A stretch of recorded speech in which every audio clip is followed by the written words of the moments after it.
Hello, everyone. Today is day 4. Yes, 4, not 3. 3 is missing because on day 3, I fell asleep. Literally. Day 3 was very tiring.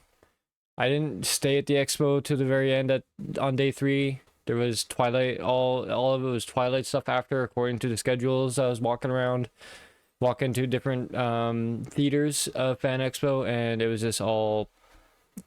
Apparently, they had all this scheduled Twilight stuff at the end. If you know anything about me, I would rather jump off a bridge. Nothing super against Twilight people. It's just that when I still was young and living with my mom, that's all I would see on the TV. So my mom was a huge fan of that to the point where I can't even stare at it anymore. I can't stand the sounds, can't stand the names, nothing. And I don't even know why vampires had to be sparkly. I don't hate vampires. I love original vampires and like the old black and white movies. Love it. Getting off track here. The thing is,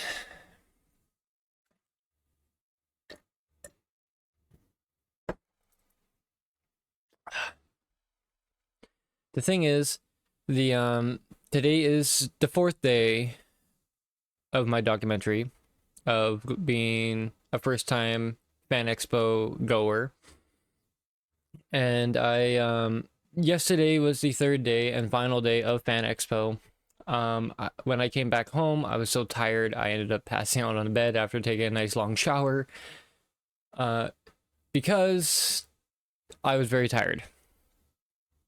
And the thing was, I was at least lucky enough to see the theater panel of the actors of the original, and I mean OG original Teenage Mutant Ninja Turtles, and I can help but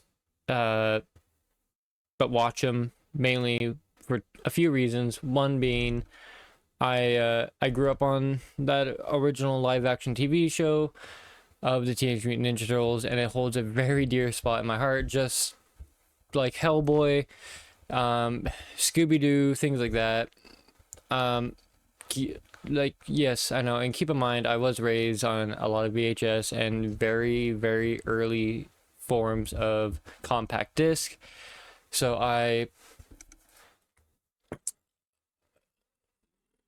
of course, when I found out I had the opportunity to watch and listen to the voice actors, who are still very energetic people, they hold the spirit of Teenage Mutant Ninja Turtles still very deep within their souls, because they are very energetic, and even though they got winded doing it, they were running up and down the aisle, high-fiving everyone.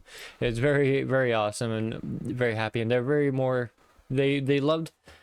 Something that caught my eye was the actors themselves. Even though they had little to no time left for questions, still stopped and pulled a little boy out of the middle of the lineup. They saw a little young man, and they said, "We will get that young man to the microphone, let him ask his question before we're gone." Right? Value the little one's experience of being able to talk to someone they idolize or is seen on big screen, and that they may not ever have the opportunity or chance to do it again, because you never know what happens in life. You never know if they're going to come back.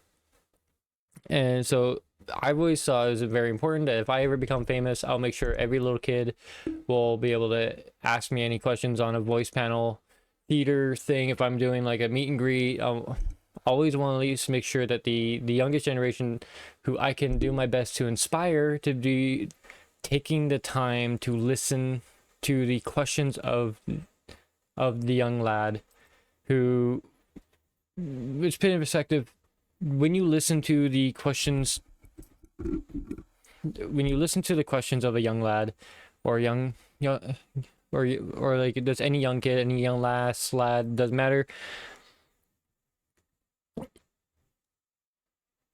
It is extremely important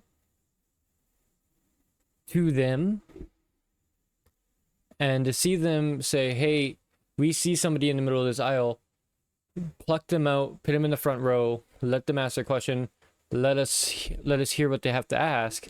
And the kid, I can't remember off the top of my head, I'll put the video right here, quick moment pause for that, right? Maybe that was long enough, I don't know. The question the kid had was pretty innocent, and but what could be very important to the kid. And that was something I was super impressed by from the Teenage Mutant Ninja Turtle actors. I mean, they talked about, you know, being in those suits all day, filming, they're super dehydrated to the point where they get nosebleeds, and, you know, they will lose up to like 10-20 pounds of water weight alone every day filming. I was like, holy. Just hearing what they had to go through just to film that movie was pretty amazing. And just how much they cared about their fans was more than I expected. Like, this is an old movie. These are an old cast crew who still very much, like, they even said, like, when they first started filming, they had no idea what the Turtles were. They didn't know much about the comics or anything like that. One guy even snuck onto set and managed to land a job by accident or something, by somebody breaking their nose, and then he ended up fitting perfect. It was a whole thing. That was probably, I'm getting sidetracked here, but twice now, twice in a row I'm getting sidetracked. But seeing that as the final finale to my fan expo was the actors of the very movie my brother and I used to watch together being true wholesome people and very kind and very loving for their fans, having that as my final experience before I left the show, which, I mean, to be honest, it was a little while after that happened, a little while before I actually left. Like, I left a while after. I think I left around 2 or 3 o'clock. Either way, that was the final theater view I had, and I really much loved that, and I just wanted to put that out there right away. Is that really this solidified my experience at the end, and I'm more than just happy. If all I had to go off of was just the last day and that last moment, whether or not would I go back to Fan Expo? The answer is yes, and very much yes. I would love to go back to Fan Expo. I'd very much love to go back to Fan Expo and very much love to experience it myself. Hopefully, when the next one comes around, maybe I can have enough money saved up to invest in my own little booth and sell some things as for fun. Because I'm walking around, there's a lot of small-time creators that no one knew. But I could even overhear conversations. Maybe my camera picked it up, and if it did, I'll put it right here. People having, or maybe I'll just zoom in to the whole thing. But that's what I'll do. Just zoom into the whole video. So this video will stop, and then it will be the camera view. But just walking down some aisles, mostly people are like, "Oh, I don't know this artist. Who the fuck is that artist? Who the hell is that?" And I'll be talking to some of these people. I even looking at some of the Instagrams, and it's only like a couple hundred subs. There's a couple hundred followers. I'm like, whoa, like these people actually are very unknown, and you know, I'd very much like to help support them in their ways. Like every time I got a business card, you'll notice throughout my unboxing videos, I don't know if I have any of them around right now. I think they're buried under all the paperwork right now. I mean, I still have, let's see, I have this card still right here on my front and center of my desk. This was this lady. Oh, this is the lady with the with parrot wings. Like she had like collapsible scissor style wings, which inspired me for a type of build I want to do in Borderlands, which I didn't tell her, but like when I was seeing her wings, it gave me an idea for a cosplay, and that in itself was pretty awesome. just which comes to show. Oh, sorry, that was my dinner plate. Which comes to show is just going to this event and meeting everyone I saw, all the cosplays, all like what they did, how they came across the idea of it, you know, how much time they spent on it. It kind of grounded an idea in my head of like, okay, like I know with my Borderlands cosplay that, you know, this mask is really all that's prepped and ready for the cosplay. I sewn my own pair of pants and all that, and I'm working on trying to get a bodysuit sewn in. But now I'm realizing, you know, like I'm kind of rushing it, right? Like talking to other people and talking to them about their builds. And hi, Anno. I don't know why you're being so clingy today. I love you too. But you need to hang out with your brother for a bit. So, but talking to these people and all the work they put in and how they came across the ideas to put in for the work that they've done, like how they came across the ideas and how they had to learn about it and how they went about learning about it, really cemented that, you know, I think I was going at a steady pace, but in reality, I'm actually rushing something. I didn't even realize I was rushing my projects, which is why I was probably coming across the whole, you know, whatever the cosplay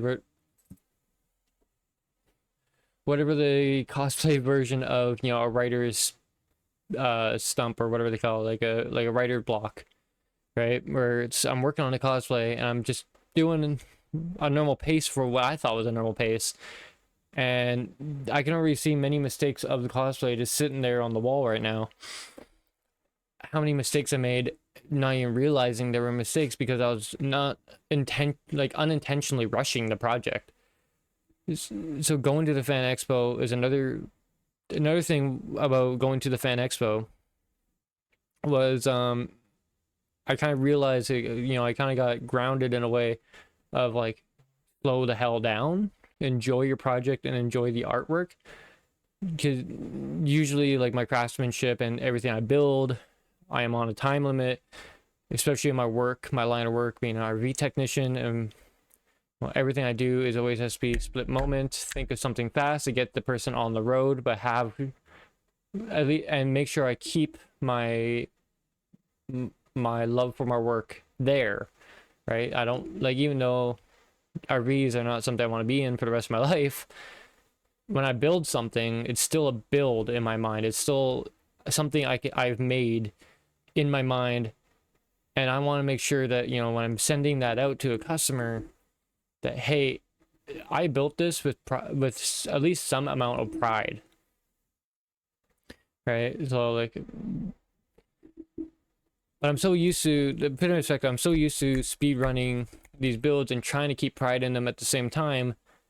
I've unintentionally brought that into my own cosplay. And one thing I really love about going to Fan Expo was that got grounded, or that plane was immediately shot down because I'm rushing project I was rushing this project without realizing I'm rushing a project. Like I started working on this Borderlands cosplay, and then I also wanted to do a cosplay of the main villain from Hellboy because I wanted to dress up like that and meet Ron Perlman. I thought that would be funny, but I didn't get the 3D printing going because all I got is a model, and I'm still having to figure out how to make a chess piece in Blender. And not only that, but then there's also the fabric and stuff I bought for a Ruby cosplay. I mean, his name's slipping my mind right now, but Nora's man, the guy in green. I'll remember it later. But I also wanted to cosplay as him because I always loved his dual like SMG pistol, like with the knives on it. I thought that was always super cool, and he was always a calm, collect dude who had his chaotic partner. And once again, I'm obsessed with, I'm not sure if you noticed, but yin and yang, the whole, you know, balance of everything. I thought him and Nora were a perfect example of balance. You know, you got the super chaotic person who's a heavy hitter, very blunt force, and you got the very calm, collect person who uses a weapon that's meant for people who are calm, collect. You can't just, his dual SMGs and bladed like pistols or whatever it is you want to call it that he's got. I don't know the official name for his weapon, just show off how he's the calm and collect person who can think rationally and move with a purpose every step. So I wanted to cosplay him, and I wanted to cosplay Borderlands, and I wanted to cosplay Hellboy villain, which actually, don't get me wrong, I know the name, I'm just not willing to try to pronounce it. I don't know why his name, unless I'm thinking of a completely wrong name, but I don't want to try pronouncing that name.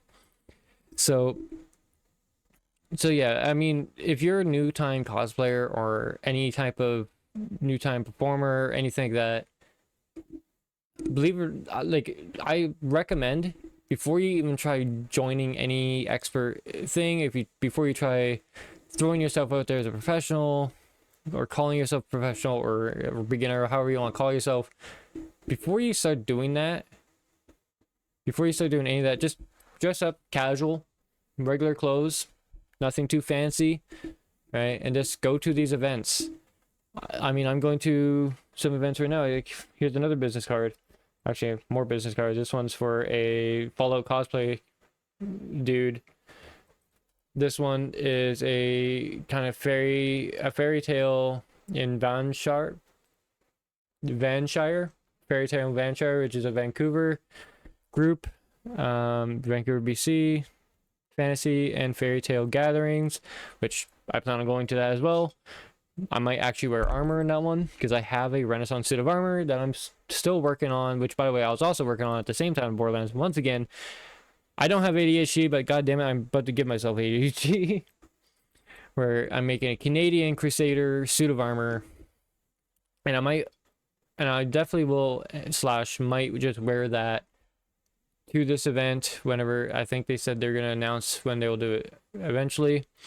So they have an idea coming up on when they're gonna do it. So I just want to say, like, going to the fan expo, just being casual, just being me, not dressing up fancy, kind of made it a little bit harder when I wanted to interview people for their cosplays, because one, I just look like some common dork. I definitely don't look professional in any way.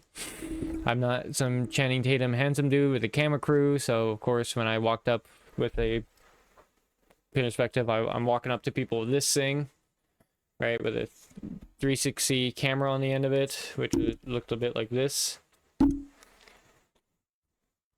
can just tighten it down. There we go. Walking up to people with this, waving around, going, "Hey, you know, what do you do for cosplay? Huh? What was it like you like to do? Right? How long you been doing it? How long you been working on it?" I definitely noticed that, like, some people's eyes definitely looked at the camera and they're like a little cautious about it. But I'm like, this would be kind of nice where if I had a camera crew and I could just use the 360 stuff for other reasons.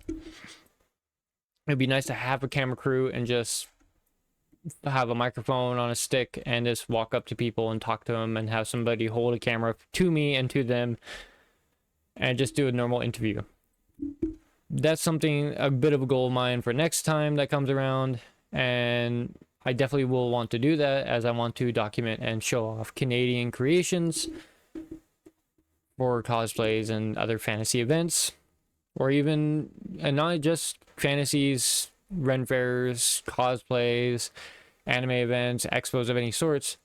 To be able to, another thing I want to do, another thing I have plans for this, is to go to things like car meets or wood carving events and other Canadian related things that you don't see a lot of. You see a lot of American style. There's a lot of American style events like that. So would I say Fan Expo is definitely worth it? Absolutely. I love Fan Expo already. I can't wait till next year already. I wish I could just skip time right now and head to the next year event or something. Just travel forward in time, just see the future stuff. And I'm impatient. I'm definitely planning on going to more events, more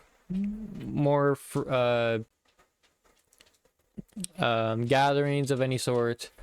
I met a lot of cool people, like a lot of, like, everything from beginners to absolute experts. I've met some people who had some crazy 3D builds, from Halo Spartans to the I think he's called the Messenger or something in Fallout. And then I also met, you know, actual people dressed as Fallout Vault Hunters or Vault Dwellers and whatnot. Like, and then there's also people with crazy builds at the main cosplay event itself. That in itself will be a whole different video, because there was a lot of cool people, like cool makes, like even the beginners at the cosplay contest, even the beginners. I could not tell the difference from the beginners to journeymen from the experts. Right? I mean, some of it was obvious for experts. A few of them were obvious, and you know, some people did get a reward. I did not expect to get a reward, and the others who I wanted to get a reward didn't get a reward, which is sad. There's a dude who had a pretty cool, massive build, who's like, he looked like he was 9 feet tall. There is one who, I think she was a beginner or journeyman or something, whatever the middle one is, who had a like fire light in her hand that she was able to hide and like show off at the last minute as a mage character cosplay she did. That was cool. All right, there's a lot of cool cosplays and events that occurred that I absolutely loved. The food options though at Expo could be better. I mean, I didn't try. There was 2 sections of the food court. The issue was I called it the purple or the brown, because the brown, there's one side that was like hot dogs, burgers, and whatnot, and Vietnamese coffee, and it was just all brown themed for color. And then Jesus.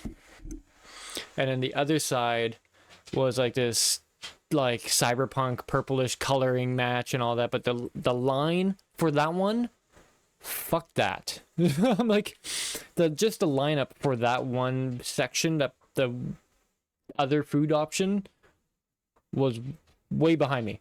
It was almost from the food court almost to past the main theater. Like, it was always a lineup for that, and I'm not patient enough to wait for food. If I want food, I want food at the moment I want food.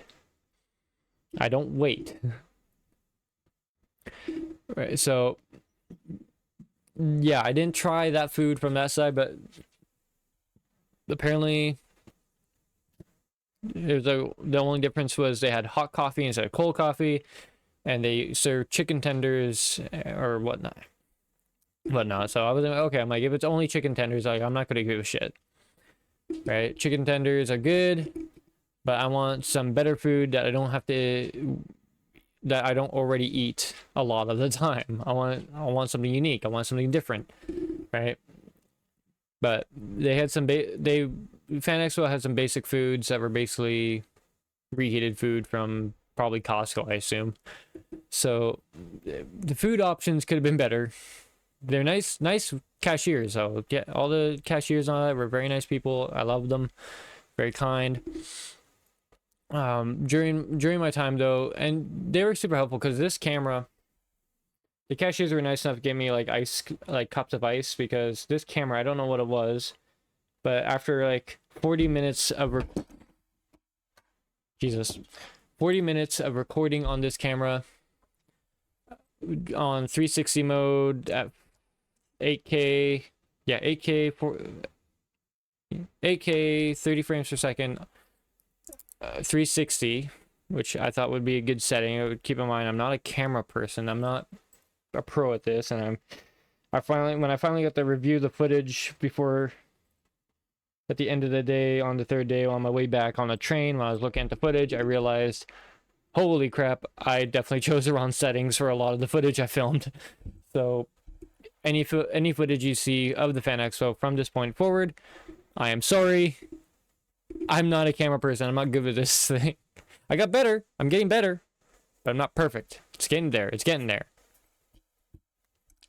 So they're nice enough to give me ice in a cup and some napkins, because I actually had to cool this thing down. This thing was getting so hot, I was worried about it. I never got any warnings. No warnings or anything popped up. The camera wasn't damaged anyway. It's all okay. It just, I don't know. Like, paid quite a bit of money for this, like $600 or $700 for this camera and the kit it came with. I definitely did not want to burn it up. So when I at one point I had it strapped to my chest like this, right? Like I had it strapped like this to my chest, or to be exact, it was more like down here because of my backpack, and because I'm 6'2", it didn't look that much. It didn't look off. It didn't look low, even though it was below my nipple. The camera height kind of like matched the crowd, so it's kind of funny in a way because it looks like the camera is mounted here on me, but in reality it's below my nipple. And the footage, I call it the body cam footage, it actually came up pretty good. But the thing was, like, while I was walking around with it strapped, Jesus, I'm gonna keep hitting that. While I was walking around with it strapped down here, at one point I was walking past a tender and I was like, fuck, like, why is my nipple, like, why is my breast hot? Like, what the, like, I grabbed the camera, I'm like, holy, this camera is warm and it's hot. All right, so of course I went and talked to a vendor while getting a Vietnamese coffee, and I was like, hey, can you do a cup of ice? I need to make sure I don't turn this thing into a freaking grenade. Right? It's getting pretty warm. And they're like, oh yeah, no problem. So they got me ice and whatnot. I cooled it down. So if anyone could tell me right now, just off the top of the head, is it normal for this thing to get so warm? And at what point should I worry, or better yet, how long should I be running this consistently? If I'm carrying it either just by hand on this or strapped to my chest, how long should I actually be running it at a time? Because I don't want to damage my camera. I love this camera. It's nice. It's lots to learn about it. And I don't want to be that guy that breaks it. So tips would be very nice for this camera. It's a very good camera. I very much love it. Don't wish on turning it into a pile of dust or ash. So, and not to get too sidetracked with side words, but more things about the Fan Expo I want to talk about, which will definitely have to be a part of the second video while I'm talking about cosplays, is the amount of vendors and artists was pretty amazing. A lot of people selling stickers, keychains, artworks, posters, stuff like that of their own arts. Like, I know on the second day I said I wouldn't buy. When you see the video of the second day, I state the words, I'm not going to buy anything else. That's as far as my money can go. I did end up buying one more thing with like my last remaining couple dollars. It's a metal poster. This is metal. I haven't opened it yet. It's still sealed. This was a custom artwork and printed in metal by this guy, whatever his name is. I think it was like Jamie or something. I'll have to search it up. This is probably the most Canadian thing I saw, which is a badass woman with a rocket launcher and a Canadian version of Captain America's shield. So it's like Captain Canada kind of thing going on. And she has her angry beaver right in front. I don't know if I'm allowed to say that, but she has a pet, her own version of Rocket right in front of her. Don't let's ignore the fact that what I just said earlier. But this is probably the most badass metal poster I saw. Mainly because maybe I'm a little too patriotic and I just love Canada, but she even has like the Canadian shield on her belt. Right? She's got a rocket launcher. How much more can you ask for? A rocket launcher, badass physique. She's super like strong, ready to go. And she's got like a beaver pet that carries a battle axe. And I think the battle axe says something like Gordai or something. Gordy. So yeah, beaver with a battle axe and a beautiful woman with a rocket launcher representing Canada. You Americans and you got your eagles. Well, guess what? We got beavers and badass women with rocket launchers too, you know. So yeah, pull it out of its sleeve. So it has a couple dents in it. That is my bad. I had it in my backpack. I wasn't paying attention. But like, just look at that. I love that. And it is going right there. It's going right there. Right below the TV. So that way, every time I have my little distraction up here, there's also going to be the badass poster in the background.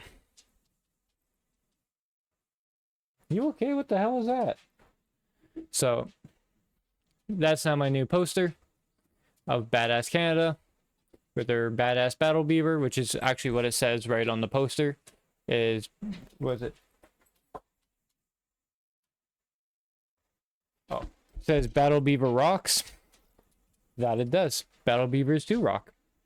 And so I'm already going on to like 30 minutes now or something like that. Time for me is not very accurate, as I spent more time dilly-dallying and trying to work up the courage to speak on camera than I have actually spent speaking on camera. So I'm pretty sure I'm at the 30-minute mark around now. So I think I'll save a lot for the whole tips and tricks I heard about cosplaying and about the cosplays I saw for the next video. But this video, I just really wanted to put out there how awesome the Fan Expo was. One of the things, I'm not sponsored anyway, so don't think I am. Don't sit there and say, oh man, this is brown nosing some other company or whatever. Was there's one man named Anthony who I think I have on Instagram now. Yeah, okay. Yeah, we follow each other on Instagram now, but he of course is part of the it's called the pop-up shop, and they have physical store locations in X amount of areas that you see, and they have a little Instagram right there. So Anthony, of course, apparently he lives here in BC, so hopefully if I ever gain the rep big enough, or if I become a big enough streamer, that I can maybe bring him in as a crewmate. But Anthony, on the other hand, made my experience a little bit better, right? Because, you know, when I'm walking into this expo, not knowing what to do, not knowing where to go, not knowing, you know, what to start off with, right? Even though he was trying to make a sale and sell these mystery bags that I opened up, and you'll see eventually the first one I opened up was a Naruto one. These mystery bags that he was just selling me, right? He was still stopping and taking time to listen to me about what I want to do and how I want to go about it. And just having that person to say that to, just speaking that out loud to somebody else as a plan. I don't know what it was about it. I don't know why I did it.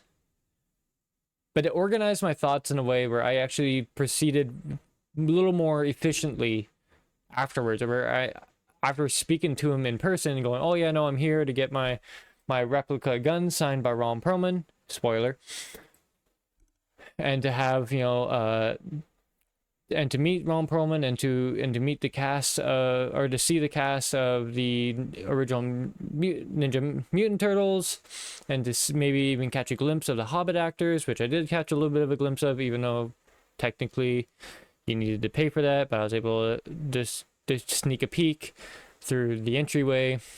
They made you pay extra if you wanted to see their little theater event, which kind of sucked, but they're the main attraction, which understandable, you know, you're the main attraction. My bad. But I definitely did not have enough money for all that, so I was like, damn it. I was going again, right. So just to be able to just for Anthony just to sit there and listen to me ramble, even though I probably should have fucked off and probably should have let him do his job, I still much appreciated it, and it made me a little bit more efficient at organizing what I want to do, and a little more confident talking to strangers, because that's something I haven't done in many years. Was I kind of secluded myself so much where I actually found it difficult to talk to strangers. When I used to be extremely good with it and extremely efficient with it, I noticed that I wasn't really good at it, because the moment I walked up to a cosplayer and I wanted to ask them about their cosplay, the questions I wanted to ask, I was too worried about asking, because I didn't know the person I was talking to and how they would react. I wasn't able to gauge the conversation the way I thought, the way I wanted to. Not that I wasn't able to, not that I wasn't, not like I wasn't able to pick up on keywords or actions or anything like that.